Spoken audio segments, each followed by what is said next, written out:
Elio as well. Add to that, DPRK state media reporting that the DPRK is saying that the US will lift sanctions, those crippling sanctions that brought this country to its knees economically before this historic summit. We've yet to hear from the US side on that statement, on that claim. Of course, many of those senior members of the Trump administration, including the president, are in the air as we speak, heading back to Washington, D.C. And yet, if that were accurate, that would be in addition to Trump offering Kim the suspension of military exercises with the Republic of Korea. And he even mused on the idea of withdrawing troops from the Republic of Korea, some 30,000 or so US troops who are stationed there.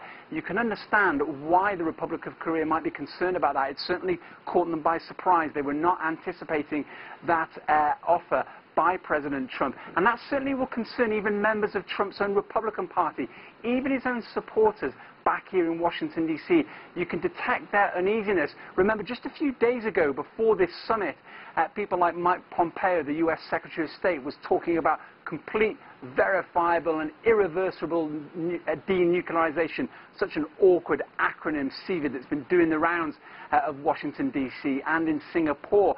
That was the commitment they wanted before any denuclearization started, or I should say before any concessions would be offered by President Trump. And yet, not for the first time, President Trump, at that historic summit, kind of changed the rules of the game a little bit, making those concessions to Kim. So here in Washington, D.C., there's certainly some uneasiness about the prospect of U.S. troops maybe coming home and potentially even sanctions coming off. But I must stress, we've had no response from the US side yet on this claim by the DPRK that those sanctions would be lifted.